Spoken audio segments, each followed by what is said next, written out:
Welcome back to Split the Party. As always, I'm your host, Steve Osmond, and today we're talking about a game that I really, truly love. I picked it up kind of by accident. It is a 4 to 8 player game from Yasutaka Ikeda, produced by Z-Man Games, called Shadow Hunters.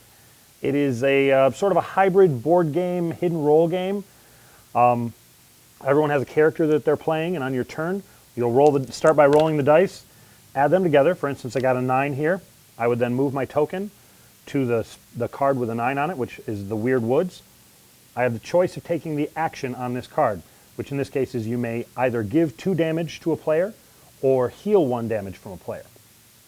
Once I've chosen to take that action or not to take that action, I can then attack any character who's in that area, the areas being the rectangular spots with 2 cards on them. Every time you play the game, you'll shuffle these up randomly to put them out there, but so it gives you a random assortment of what the areas are going to look like. But let's go ahead and back up to the beginning here and kind of show you some of the essential parts of the game. For instance, we'll start with the characters. At the top, you'll see their name, and they have the first letter of their name in a circle. And then you're going to have the picture of the character. Below that, you'll have their hit point number and their faction. There are 3 factions in the game: the Hunters, the Shadows, and the Neutrals. Shadows are the things that go bump in the night. Werewolves, vampires, wights, just bad stuff. The Hunters are the people who are actively trying to hunt them down and get them out of society so that they're not a problem anymore. The Neutrals are the people who are stuck in town in the middle of this battle and just trying to survive on their own. So on the board here, you have your hit point tracker here, and you'll notice that there are colored letters on here. It's for a bit of redundancy. So you know if you get to 8 and your character's name is Allie, you have the number and the letter to remind you, I have died now.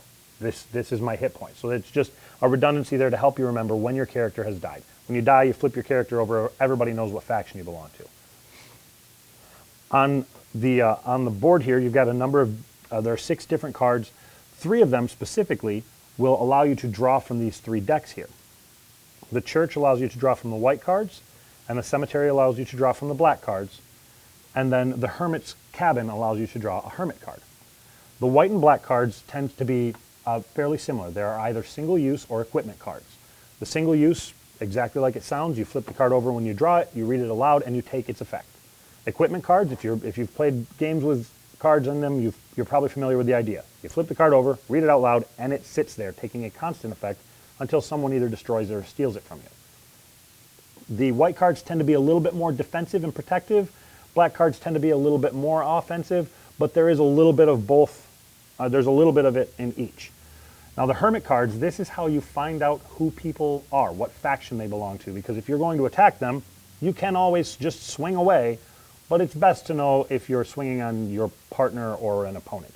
So with the Hermit cards, you'll draw this and read this to yourself. This one says, I bet you're a shadow. If so, heal 1 damage. However, if you have no damage, take 1 damage. So then I'm going to read this to myself, pass it to the player I want information on, and they're going to read it to themselves. Then they're going to take the action. If, in this case, they were a shadow, they would either take or heal 1 damage. I see that movement, I know that person's a shadow. If they say no effect, all right, I know that they're either a neutral or a hunter. So it's given me a little bit of information about them that no one else has. Then I can watch them, say they get information on someone else, and they start acting friendly towards that person. I can assume that guy's probably also a shadow. So I'm starting to gain information about the players and figure out what factions they belong to so that I know who it is that I want to attack and who it is I want to protect myself against. Ultimately, I'm trying to find my partners. I'm trying to find the people that are going to be working with me. Attacking is very simple. You can only attack people that are in your area. For instance, if we were set up like this and I were playing orange, I could only attack the white player because they are in my area. You roll the dice. You take whichever number is higher, which in this case is a 6, and you subtract the lower number, the 4, leaving me with 2. I can do 2 damage to my target. So they would move themselves along the hit point tracker, and we keep going until someone has met their win condition. Now the win conditions for all of the shadows are to kill the hunters. The win conditions for all of the hunters are to kill the shadows. each of the neutrals has an individual win condition, and some of them have a couple. For instance, one of the guys just wants to be the first person to die. He wants to die before anybody else. But generally speaking, you are trying to wipe out the other faction.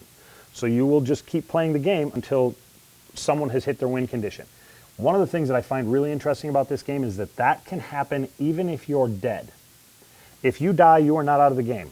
If your win condition, even if you're a neutral, happens before anybody else's, while you're dead, you win the game. Multiple people can win at the same time, and for a number of different reasons. You could have 3 different win conditions all go off at once, and those people all win. So it's a really interesting game, and it's not just faction against faction, the Shadows and Hunters. They add in the neutrals, which really gives it a lot of interesting flavor because they are wild cards. You never have any idea what they're doing until you really figure out who they are.